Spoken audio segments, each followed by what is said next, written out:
Welcome to யாவரும் கேளீர். நான் உங்கள் பத்ரி பேசுகிறேன். நிறையா ரசிகர்கள் நண்பர்கள் பேசும்பொழுது எல்லா பாட்டுமே எல்லா பண்டிகையிலுமே உங்கள் பாட்டு தான் இருக்குது, உங்கள் தலைவர் பாட்டு தான் இருக்குது அப்படின்னு சொல்லுவாங்க. அதுக்கு உதாரணமாக என்ன சொல்லுவாங்கன்னா, ஹாப்பி நியூ இயர் அப்படின்னாலே அது இளமை இதோ இதோ சகலகலாவலவன் பாட்டு தான் எங்கே பார்த்தாலும் இருக்கும்.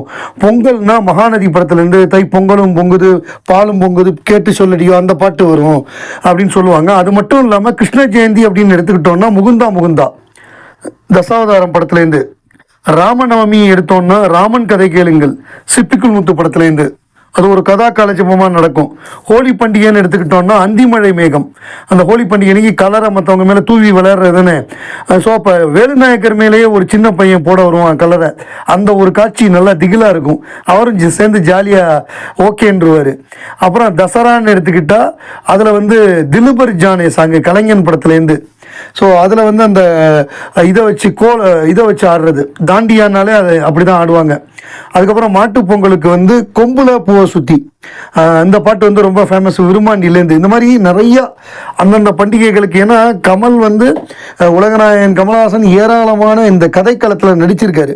அதனால அந்த படங்களுக்கு ஏற்ற மாதிரி அந்த ஏன்னா அவர் கிட்டத்தட்ட 235 படத்துக்கு மேலே வந்துருச்சு. 237வது படம் தான் இப்போ ஷூட்டிங் ஆரம்பிக்கணும். அப்போ அதில் எவ்வளவு கதாபாத்திரங்கள், எவ்வளவு வித்தியாசமான வேடங்களில் நடிச்சிருப்பார். ஈவன் இதே மாதிரி வேறு பண்டிகைக்கு என்ன பாடல்லாம் உலகநாயகன் கமலஹாசன் படங்களில் இருக்குது அப்படிங்கிறத நீங்கள் கமெண்ட்டில் பதிவு பண்ணுங்கள், நம்ம மிஸ் பண்ணதை. ஒரு அருமையான பதிவு. அந்த பதிவை போட்டிருக்கிறது யார் அப்படின்னா, நடிகை ஊர்வசியுடைய மகள் தேஜலக்ஷ்மி.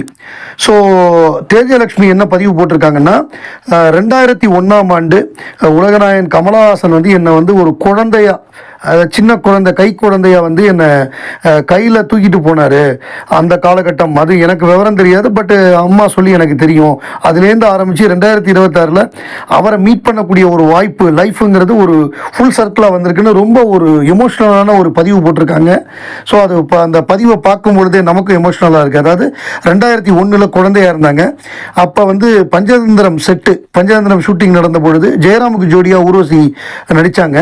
அப்போ ஒரு கிராங்கியான சைல்டு தான்.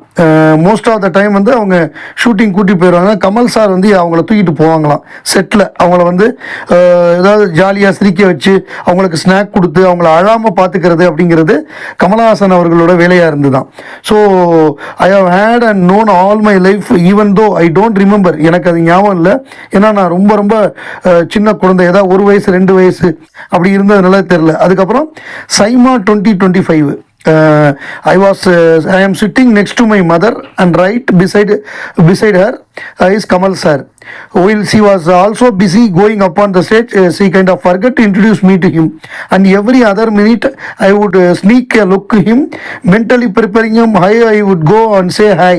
I was so scared for some reason, I wouldn't lie. He also had to leave early due to his busy schedule, and that day I actually cried, telling my mom I could not do anything, could not even say hi to him. He was right here. I just keep staring. I regret so much. I was scared. My mom simply said, "It's okay, Mole. Don't worry about. I remembers you, and we will definitely go and meet him at his office someday." From that moment on, I did was pray every single day. I would like to meet him soon. That someday would come very soon. அதாவது இவங்க சைமா 2025 அப்போ award வாங்கும் பொழுது ஊர்வசிக்கு பக்கத்தில் லெஃப்டில் ஊர்வசியோட மகள் தேஜலக்ஷ்மி, ரைட்டில் Kamal Haasan sir. குழந்தையா தூக்குன அந்த தேஜலக்ஷ்மி கமல் சாரை பார்க்குறாங்க. ஆனால் அவர்கிட்ட பேச முடியல. சரி, ஒரு நாள் நான் உன்னை கூட்டிகிட்டு போகிறேன் அவர் ஆஃபீஸ்க்கு அப்படின்னு சொல்கிறாங்க. அந்த நாளும் வந்தது. த டே ஃபைனலி கேம். என்னால் நம்பவே முடியலை. நான் அவரை பார்த்தேன். ஒரு லெட் மீ டெல் யூ, அந்த 10 நிமிஷம் தான் அவரை பார்த்தேன். அது 10 வருஷம் மாறி போச்சு. It meant me everything. I felt very emotional and more anything I felt deeply grateful. வாழ்க்கைங்கிறது எப்படி ஒரு ஃபுல் சர்க்கிள் வந்திருக்கு அப்படிங்கிறத ரொம்ப எமோஷ்னலாக ஊர்வசி அண்ட் அவங்களோட மகள் அப்படின்னு சொல்லிட்டு எல்லாருக்கும் இனிய பொங்கல் நல்வாழ்த்துக்கள்னு ரொம்ப பியூட்டிஃபுல்லாக எமோஷ்னலாக அழகாக சொல்லியிருக்காங்க. பொங்கல் ரிலீஸில் மிக முக்கியமான படங்கள் ஒன்று மீண்டும் கோகிலா. அதாவது பயங்கரமான ஆக்ஷன் படங்கள் அதெல்லாம் நடிச்சிட்டு இருந்த காலத்தில் மீண்டும் கோகிலா அப்படிங்கிறது வந்து ஒரு ஒரு வித்தியாசமான படம். ஸோ அதில் வந்து ஒரு ஒரு வக்கீல், அதாவது தேங்காய் மூடி வக்கீல்னு சொல்லுவாங்க, கேஸே இருக்காது ஆனால் வக்கீலாக இருப்பார். ஒரு ஃபேமிலி, அந்த ஃபேமிலியில் இவர் வந்து ஒரு சபலிஸ்டாக இருப்பார். ஒரு நடிகையோட தொடர்பு ஏற்படும். இவர் அந்த தான் மனைவியை விட்டுட்டு அந்த நடிகையோட பயங்கரமாக போய் சுத்த ஆரம்பிப்பார். அதுக்கப்புறம் திருப்பி மீண்டும் குடும்பம் தான் முக்கியம்னு திருந்தி வர்ற மாதிரியான ஒரு படம் தான் மீண்டும் கோகிலா. ஸோ இந்த படம் வந்து முதல்ல மகேந்திரன் டைரக்ட் பண்ணுறதா இருந்தது. டைரக்ட் பண்ணி ஒரு வாரம் ஷூட்டிங்லாம் பண்ணிட்டாங்க. தீபா இவங்க நடிக்கிறதா இருந்தது. ஜெமினி கணேசனுடைய மகள் ரேகா அதை வச்சு ஷூட்லாம் பண்ணிட்டாங்க. அதுக்கப்புறம் சில காரணங்களால் அது நடக்கலை. கிரியேட்டிவ் டிஃபரன்ஸ்னால மகேந்திரன் விலகிட்டாங்க, ரேகாவும் போயிட்டாங்க. அதுக்கப்புறம் அதை ஜிஎன் ரங்கராஜன், ஸ்ரீதேவி, கமல், தீபா இந்த காம்பினேஷனில் அந்த படம் வந்தது. இந்த படத்தில் வந்து கமலுக்கு வந்து ஒரு கன்சுமிட்ற ஒரு மேனரிசம் இருக்கும். எப்போ தான் கன்சுமிட்டிகிட்டு இருப்பார். அது வந்து நம்ம கிரிக்கெட்டர் கிருஷ்ணமாச்சாரி ஸ்ரீகாந்தை பார்த்து தான் அவர் வந்து அதை எடுத்துக்கிட்டேன் அப்படின்னு சொல்லியிருக்காரு கமல் சார். வந்து அவரை அபூர்வ சோழர்களை நடிக்க கூப்பிட்டாங்க, நாசர் நடித்த ரோலில். அப்புறம் பஞ்சதந்திரத்தில் யூகி சேது கேரக்டரில் கூப்பிட்டாங்க, அப்புறம் நடிக்க மறுத்துட்டார். இப்போ கூப்பிடுங்க சாருங்கிறாரு, பட் இப்போ கூப்பிடுற மாதிரி இல்லை. ஸோ அந்த காலகட்டங்களில் அவர் நடிக்க வரல. அப்புறம் இந்த படத்தில் வந்து பாடல்கள்லாம் பிரமாதமாக இருக்கும். அதில் வந்து சின்னஞ்சிறு வயதில்னு ஒரு பாட்டு இருக்கும், எனக்கு ரொம்ப பிடிச்ச பாட்டு. ஜேசுதாஸ், எஸ்பி சைலஜா பாடின பாட்டு. இந்த பாட்டு ரெக்கார்ட் பண்ணும்பொழுது நடந்த அனுபவங்களும் ரொம்ப அழகாக எஸ்பி சைலஜா சொன்னாங்க. மார்னிங்கே அந்த பாட்டெல்லாம் சொல்லி கவிஞர் கண்ணதாசன், அதாவது பாரதியார் பாட்டு மாதிரி வரணும் அப்படிங்கிறத சொல்லி அதே மாதிரி பண்ணிட்டாங்க. பாரதியார் பாட்டு மாதிரியே இருக்கும். அது வந்து சின்னஞ்சிறு கிளியே கண்ணமான ஒரு பாட்டு நீங்கள் கேள்விப்பட்டிருப்பீங்க. அந்த பாட்டு மாதிரியே வரும். இது சின்னஞ்சிறு வயதில் எனக்கு ஒரு சித்திரம் தோணுதடி அப்படின்னு அது கண்ணதாசன் எழுதியிருப்பார், இளையராஜா மியூசிக்கு. இந்த பாடல் காலையில் சொல்லிட்டு ஒரு பெண் பார்க்க வர்றாங்க, அப்போ வரக்கூடிய பாட்டு அப்படிங்கிறதெல்லாம் சொல்லிட்டாங்க. நடுவில் வரக்கூடிய அந்த இவங்கெல்லாம் அந்த தாத்தா பாட்டிலாம் வந்து பார்க்க இது பண்ணுறது, காஃபி கொடுக்கறது, ஒரு குழந்தை ஒன்றுக்கு போகிறது, இது எல்லாத்தையுமே சொல்லிட்டாங்க. அதுக்கப்புறம் நைட்டு ஜேசுதாஸும் இவங்களும் சேர்ந்து பாடி அந்த பாட்டை ரெக்கார்ட் பண்ணியிருக்காங்க. இந்த ஒரு பாட்டுக்கே அவ்வளோ ஒர்க் பண்ணியிருப்பாங்க.